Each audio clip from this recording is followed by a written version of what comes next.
Hello friends, السلام علیکم، بسم اللہ الرحمن الرحیم۔ دوستو، یہ بات ہمارے اسلامی کیلنڈر کے 10ویں سال کی مدینے کی فضائیں پوری طرح سکون سے بھری تھی۔ در و دیوار خاموشی سے کسی آنے والے کل کی گواہی دے رہے تھے۔ اسی وقت اللہ کے آخری نبی حضرت محمد صلی اللہ علیہ وسلم نے ایک اعلان فرمایا، ایسا اعلان جس نے مدینہ کی فضاؤں میں روحانیت کی لہر دوڑا دی۔ آپ صلی اللہ علیہ وسلم نے حج کا ارادہ فرمایا، اور یہ وہی حج تھا جو تاریخ میں حجۃ الوداع کے نام سے ہمیشہ یاد کیا جائے گا، کیونکہ یہ آپ صلی اللہ علیہ وسلم کا آخری حج تھا۔ 24 ذی القعدہ دن جمعرات نبی اکرم صلی اللہ علیہ وسلم نے مدینہ منورہ سے روانہ ہونے کا ارادہ فرمایا۔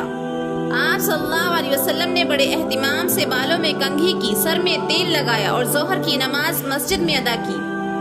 پھر آپ صلی اللہ علیہ وسلم نے اپنی پیاری اونٹنی پر سوار ہو کر سفر شروع کیا۔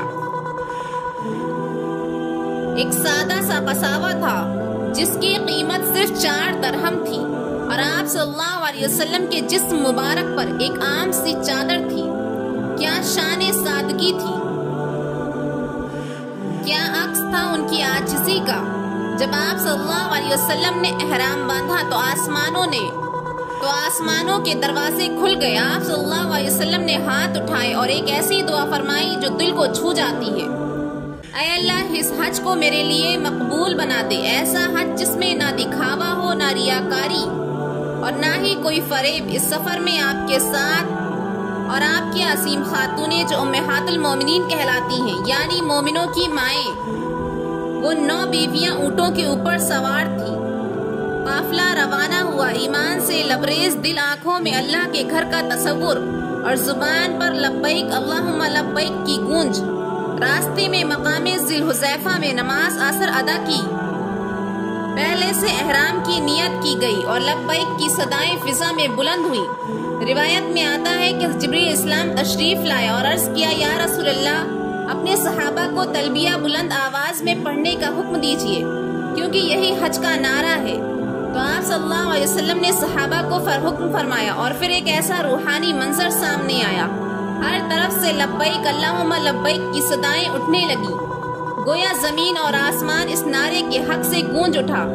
قافلہ مقام ایک ذی قریش پر پہنچا، رات وہیں گزاری گئی، صبح کی نماز ادا کی گئی اور پھر قافلہ مکہ مکرمہ کی طرف روانہ ہوا۔ جب نبی کریم صلی اللہ علیہ وسلم حضرت محمد صلی اللہ علیہ وسلم مکہ کے قریب پہنچے تو ایک لمحے کو ٹھہر گئے۔ آپ صلی اللہ علیہ وسلم کا دل بیت اللہ کی زیارت کرنے کے شوق میں بےتاب تھا۔ آخر کار جب سورج کی کرنیں چمکنے لگی تو آپ صلی اللہ علیہ وسلم باب سلام سے مسجد حرم میں داخل ہوئے۔ جب آپ کی نظر بیت اللہ پر پڑی تو آپ نے دعا مانگی جو ہر حاجی کا سپنا بن گئی، اے اللہ، تو ہی سلامتی دینے والا ہے اور تیری ہی طرف سے سلامتی آئی ہے، اے رب، ہمیں بھی سلامتی عطا فرما اور اس گھر کی عزت اور عظمت میں اضافہ فرما۔ پھر آپ صلی اللہ علیہ وسلم نے طواف کا آغاز فرمایا، 7 چکر لگائے، حجر اسود کو بوسہ دیا۔ روایت میں آتا ہے کہ اس وقت آپ کی آنکھوں سے آنسو جاری ہو گئے۔ پہلے 3 چکر آپ نے تیز قدموں کے ساتھ لگائے، سینہ تان کر اللہ کی قدرت کا اظہار کرتے ہوئے، باقی کے 4 چکر دھیمے دھیمے ادب اور خشوع کے ساتھ مکمل کیے۔ طواف بعد مقام ابراہیم پر 2 رکعت نماز ادا کی، پھر زمزم کا پانی پیا، وہ پانی جس کی ہر بوند رحمت ہے۔ اب باری آئی صفا اور مروہ کے درمیان سعی کی۔ جب آپ صلی اللہ علیہ وسلم صفا پہاڑی کی طرف بڑھے تو آپ کی زبان پر یہ قرآنی آیت تھی، بے شک صفا اور مروہ اللہ کی نشانیوں میں سے ایک ہے۔ پھر آپ صلی اللہ علیہ وسلم نے 7 چکر لگائے۔ جب صفا یعنی مروہ پر چڑھتے تو قبلہ رخ ہو کر بلند آواز میں تکبیر فرماتے، اللہ کے سوا کوئی معبود نہیں، وہ اکیلا ہے، اسی نے اپنا وعدہ پورا کیا، اپنے بندے کی مدد کی اور دشمنوں کی فوج کو اکیلے شکست دی۔ یہ تمام منازل صرف عبادت نہیں تھی بلکہ ایک سبق تھا، عاجزی کا، خلوص کا، اللہ سے تعلق کا اور امت کو راہ دکھانے کا۔ ایک عملی نمونہ تھی۔ نبی آخر الزماں کی آواز صفا اور مروہ کے درمیان سنی مکمل ہوئی کے بعد نبی کریم صلی اللہ علیہ وسلم حضرت محمد صلی اللہ علیہ وسلم اللہ کی حمد بیان کی اور پھر اپنے صحابہ کو ایک ضروری حکم دیا، فرمایا، جن کے پاس قربانی کا جانور نہیں ہے وہ اپنا احرام کھول دیں اور جو قربانی کے جانور لائے ہیں وہ احرام میں ہی رہیں۔ وقت گزرتا گیا، دلوں کی دھڑکنیں تیز ہوتی گئی اور 8 ذی الحجہ کا دن آ پہنچا، اسلامی تاریخ کا وہ دن جب ایمان کا قافلہ مدینہ سے نکل کر مکہ مکرمہ کی مقدس وادی میں منع کی سرزمین پر خیمہ زن ہوا۔ نبی پاک صلی اللہ علیہ وسلم نے فجر کے بعد منع کے لیے روانہ ہونے کا حکم دیا۔ جو لوگ پہلے عمرہ کر کے احرام کھول چکے تھے وہ دوبارہ احرام باندھ چکے تھے۔ منع میں دن بھر نمازیں ادا کی گئیں، عصر، مغرب، عشاء اور پھر فجر۔ نبی کریم صلی اللہ علیہ وسلم نے وہ رات منع میں ہی قیام کرتے ہوئے گزاری۔ خوبصورت مناظر ہوگا جب آسمانوں کے نیچے لاکھوں پروانے اپنے شمع رسالت کی گرد جمع تھے۔ لبیک کی گونج میں خیموں میں رات کی سناٹے میں اگلی صبح سورج طلوع ہوا اور دل تھام لینے والا لمحہ آ پہنچا۔ نبی پاک صلی اللہ علیہ وسلم نے حکم دیا، میرے لیے ایک خیمہ اونٹ کے بالوں سے تیار کیا جائے۔ یہ خیمہ عرفات میں لگایا گیا۔ دن ختم ہوتے ہوتے جب سورج آدھے آسمان میں آ پہنچا تھا تب آپ صلی اللہ علیہ وسلم نے اپنی اونٹ قصوہ کو بلایا۔ اونٹنی پر سوار ہو کر آپ صلی اللہ علیہ وسلم وسیع و عریض میدان میں داخل ہوئے جہاں صحابہ کی نگاہیں شوق سے آپ کی طرف تھی۔ پھر وہ لمحہ آیا، تاریخ کا سب سے اثردار، سب سے سچا اور سب سے جامع خطبہ جو نبی کریم صلی اللہ علیہ وسلم نے انسانیت کو دیا۔ لوگوں میری بات غور سے سنو، شاید آج کے بعد میں اس مقام پر تم سے نہ مل سکوں۔ یہ جملہ صحابہ کے دل چیر گیا، نگاہیں نم ہو گئیں، دل لرز اٹھے۔ تمہارا خون، تمہارا مال ایک دوسرے پر ویسے ہی حرام ہے جیسے آج کا دن، یہ مہینہ اور یہ مقام حرمت والا ہے۔ یاد رکھو تم سب کو ایک دن اپنے رب کے سامنے پیش ہونا ہے اور وہ تمہارے ہر عمل کا حساب لے گا۔ کیا عظیم پیغام انصاف تھا، کیا یہ محبت اور بھائی چارگی کا اعلان تھا۔ آپ صلی اللہ علیہ وسلم نے فرمایا، جس کے پاس کسی کی امانت ہو وہ اسے لوٹا دے۔ ہر قسم کا سود آج سے ختم کیا جا رہا ہے اور سب سے پہلے میں اپنے چچا عباس بن عبد المطلب کا سود معاف کرتا ہوں۔ پھر ظلم کے خلاف اعلان کرتے ہوئے فرمایا، جاہلیت کے اس زمانے کے تمام انتقام قتل ختم کر دیے گئے۔ سب سے پہلے میں ربیعہ بن حارث کے بیٹے کے قتل کو معاف کرتا ہوں۔ آپ صلی اللہ علیہ وسلم نے لوگوں کو شیطان سے ہوشیار رہنے کا حکم دیا۔ شیطان اس بات سے مایوس ہو چکا تھا کہ اب کبھی اس سرزمین میں اس کی پوجا کی جائے گی، لیکن تم اگر اس کی اطاعت کرو گے تو وہ ان جھوٹے گناہوں پر بھی راضی ہو جائے گا جنہیں تم معمولی سمجھتے ہو۔ اس لیے دین کے معاملے میں تم سے ہمیشہ ہوشیار رہو۔ پھر عورتوں کے حقوق پر بات کی، وہ بات جو اس دور میں ایک بے انقلاب تھی۔ تمہارا اپنی بیویوں پر حق ہے اور ان کا بھی تم پر حق ہے۔ ان کے ساتھ حسن سلوک سے پیش آؤ، انہیں اللہ کے نام پر اپنے نکاح میں لیا ہے، ان کے ساتھ نرمی کا برتاؤ کرو، وہ تمہارے پاس قیدیوں کی مانند ہے۔ پھر وہ جملے جو آج بھی امت مسلمہ کے لیے مشعل راہ ہیں۔ تمہارے درمیان ایک چیز چھوڑ کر جا رہا ہوں، اگر اسے مضبوطی سے تھامے رکھو گے تو کبھی گمراہ نہ ہوگے۔ اللہ کی کتاب اور میری سنت، اور آخری میں وہ اعلان جو ہر کلمہ گو کے دل کو اس کے بھائی سے جوڑتا ہے۔ ہر مسلمان دوسرے مسلمان کا بھائی ہے، تم سب برابر ہو۔ کسی عربی کو کسی عجمی اور کسی عجمی کو کسی عربی پر کوئی فضیلت نہیں سوائے تقویٰ کی۔ آپ صلی اللہ علیہ وسلم نے لوگوں سے پوچھا، کیا میں نے اللہ کا پیغام تم تک پہنچا دیا؟ ہر طرف سے آواز اٹھی، جی ہاں یا رسول اللہ۔ تو آپ صلی اللہ علیہ وسلم نے آسمان کی طرف ہاتھ اٹھایا اور فرمایا، اے اللہ تو گواہ رہے، میں نے تیرا پیغام پہنچا دیا۔ جب عرفات کے میدان میں نبی کریم صلی اللہ علیہ وسلم نے وہ جوش سے بھرپور، حکمت سے لبریز اور دلوں کو چھوڑ دینے والا خطبہ مکمل کیا تو آپ صلی اللہ علیہ وسلم نے اپنا چہرہ آسمان کی طرف اٹھایا، اپنی انگلی کو بلند کیا اور بڑی عظمت اور سچائی کے ساتھ 3 بار فرمایا، اے اللہ تو گواہ رہے، اے اللہ تو گواہ رہے۔ کیا ہی روح پرور منظر رہا ہوگا، لاکھوں لوگوں کی بھیڑ، لیکن مکمل خاموشی، صرف ایک صدا گونج رہی تھی، اللہ کے نبی صلی اللہ علیہ وسلم کی آواز جو فضاؤں کو چیرتے ہوئے عرش تک پہنچ رہی تھی۔ پھر آپ صلی اللہ علیہ وسلم نے حضرت بلال رضی اللہ عنہ کو اذان دینے کا حکم دیا۔